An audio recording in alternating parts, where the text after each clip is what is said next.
Health insurance निवडणं खरंच खूप कन्फ्युजिंग असू शकतं नाही का? म्हणूनच आज आपण नॅशनल इन्शुरन्सच्या युनिव्हर्सल हेल्थ इन्शुरन्स पॉलिसीबद्दल एकदम सोप्या भाषेत बोलणार आहोत. चला तर मग बघूया यात नेमकं काय मिळतं आणि ते आपल्या गरजांसाठी कितपत योग्य आहे. तर मग सगळ्यात मोठा प्रश्न हाच आहे की कुटुंबाच्या अगदी बेसिक गरजांसाठी ही आरोग्य योजना पुरेशी आहे का? याच प्रश्नाचं उत्तर आपण या संपूर्ण विश्लेषणात शोधणार आहोत. नॅशनल इन्शुरन्सची ही जी पॉलिसी आहे ना, तिला अनेक जण एक स्टार्टर किंवा बेसिक पॉलिसी म्हणतात. का? कारण कमी प्रीमियममध्ये हेल्थ इन्शुरन्सची एक ओळख होते.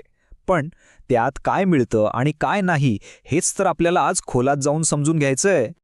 सगळ्यात आधी एक गोष्ट स्पष्ट करूया. ही एक इंडेमनिटी पॉलिसी आहे.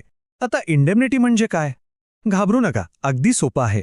याचा अर्थ हॉस्पिटलमध्ये उपचारांवर जेवढा तुमचा खरा खर्च होईल तेवढे पैसे विमा कंपनी तुम्हाला परत देईल. म्हणजे आधीच ठरलेली एक रकमी मोठी रक्कम नाही, तर जेवढं बिल झालं तेवढी भरपाई. चला तर मग आता येऊया सगळ्यात महत्त्वाच्या भागाकडे. या पॉलिसीमध्ये आपल्याला नेमकं काय काय कव्हर मिळतं, कोणते फायदे आहेत, चला एक एक करून बघूया. बघा, या पॉलिसीला आपण दोन मुख्य भागांमध्ये समजू शकतो. पहिला भाग आहे हॉस्पिटलायझेशनचा खर्च, म्हणजे आजारपणामुळे किंवा काही दुखापत झाली आणि हॉस्पिटलमध्ये ॲडमिट व्हावं लागलं तर त्याचा खर्च. आणि दुसरा भाग खास कुटुंबातील कमावत्या व्यक्तीसाठी आहे, ज्यामध्ये अपघात विमा आणि हॉस्पिटल कॅश कव्हर या गोष्टी येतात. आता जरा आकडे बघूया, कारण इथेच खरी गोष्ट दडलेली आहे. ही पॉलिसी 30,000 आणि 50,000 अशा दोन पर्यायांमध्ये उपलब्ध आहे. पण सगळ्यात महत्त्वाची गोष्ट, इथे प्रत्येक गोष्टीवर एक लिमिट आहे. म्हणजे रूमचं भाडं, आयसीयूचे चार्जेस, डॉक्टरांची फी या सगळ्यावर एक मर्यादा आहे. उदाहरणार्थ 30,000च्या पॉलिसीत रूमसाठी दिवसाला मिळतात फक्त 150 रुपये. आता विचार करा, मोठ्या शहरांमध्ये 150 रुपयात काय होतं? हाच तो सब लिमिटचा खेळ. आता ही सबलिमिट म्हणजे नेमकं काय, तर याचा सरळ अर्थ असा की तुमची एकूण पॉलिसी भलेही 30,000ची असेल, पण त्यातल्या प्रत्येक छोट्या खर्चावर कंपनीने एक मर्यादा टाकली आहे. समजा रूम रेंटची मर्यादा 150 रुपये आहे आणि तुमचं बिल 300 रुपये झालं, तर वरचे 150 रुपये तुम्हाला स्वतःच्या खिशातून द्यावे लागतील. अगदी सोपं आहे. बरं, फक्त हॉस्पिटलायझेशनचा खर्चच नाही, यात काही इतर फायदेसुद्धा आहेत.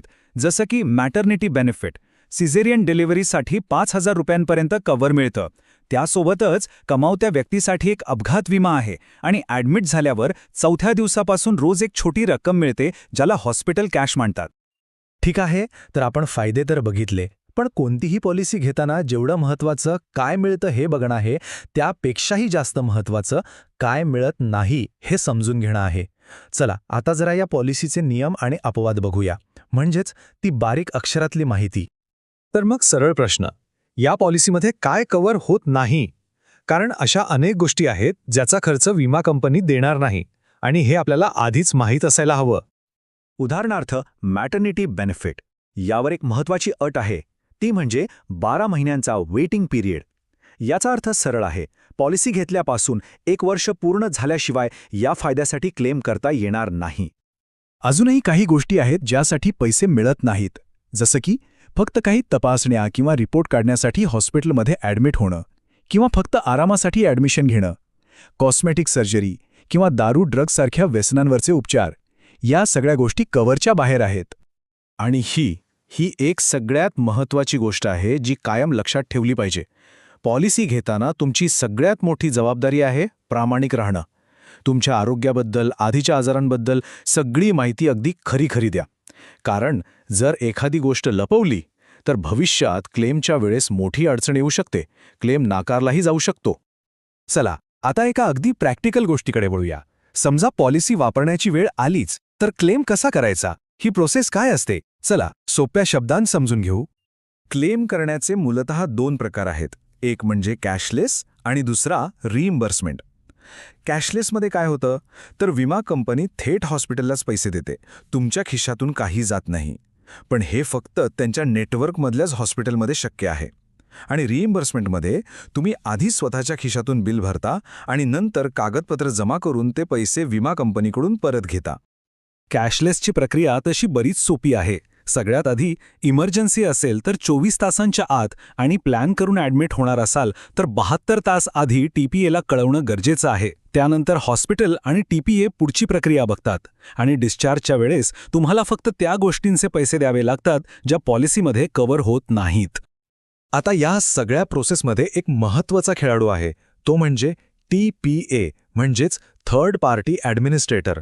हा TPA म्हणजे तुमच्या हॉस्पिटल आणि इन्शुरन्स कंपनीमधला एक पूल आहे असं समजा. क्लेमची सगळी प्रक्रिया सुरळीत पार पाडण्यात त्यांची खूप मोठी भूमिका असते. आता रिएम्बर्समेंटची प्रक्रिया थोडी वेगळी आहे. इथे तुम्हाला आधी हॉस्पिटलची सगळी बिलं स्वतः भरावी लागतात. मग डिस्चार्ज मिळाल्यानंतर 30 दिवसांच्या आत, लक्षात ठेवा फक्त 30 दिवसांच्या आत सगळी ओरिजिनल बिलं आणि कागदपत्र TPAकडे जमा करावी लागतात. ही वेळेची मर्यादा खूप महत्त्वाची आहे. आणि आता आपण शेवटच्या पण तितक्याच महत्त्वाच्या भागाकडे आलो आहोत. एक पॉलिसीधारक म्हणून तुमचे काही हक्क आहेत आणि काही कर्तव्यसुद्धा, आणि ती आपल्याला माहीत असायलाच हवीत. तुम्हाला माहितीये का, पॉलिसीची कागदपत्र हातात आल्यानंतर तुम्हाला 15 दिवसांचा फ्री लुक पिरियड मिळतो. हा एक प्रकारे ट्रायल पिरियड आहे. या 15 दिवसात तुम्ही पॉलिसीचे सगळे नियम, अटी, शर्ती आरामात वाचू शकता. आणि समजा तुम्हाला ते नाही पटलं तर तुम्ही पॉलिसी परत करून तुमचे पैसे परत घेऊ शकता. हे एक महत्त्वाचं ग्राहक संरक्षण आहे. याशिवाय 2 खूप महत्त्वाचे हक्क आहेत. पहिला म्हणजे लाईफ टाईम रिन्युएबिलिटी. सोप्या भाषेत तुम्ही ही पॉलिसी आयुष्यभर रिन्यू करू शकता. आणि दुसरा आहे पोर्टेबिलिटी. म्हणजे समजा तुम्हाला भविष्यात दुसऱ्या कंपनीची पॉलिसी घ्यायची असेल तर तुम्ही या पॉलिसीचे फायदे न गमावता तिकडे शिफ्ट होऊ शकता. तर आता आपण या पॉलिसीचे सगळे बारकावे पाहिले आहेत. फायदे बघितले, मर्यादा बघितल्या. आता परत येऊया आपल्या मूळ प्रश्नावर. या पॉलिसीतल्या सबलिमिट्स आणि नियम बघता हे बेसिक कव्हर आजच्या महागाईच्या काळात कुटुंबाच्या गरजांसाठी खरंच पुरेसा आहे का? कदाचित. हेल्थ इन्शुरन्सची सुरुवात करण्यासाठी हा एक चांगला पर्याय असू शकतो, पण संपूर्ण सुरक्षेसाठी यापेक्षा जास्त कव्हर असलेल्या पर्यायांचा विचार करणं गरजेचं ठरू शकतं. निर्णय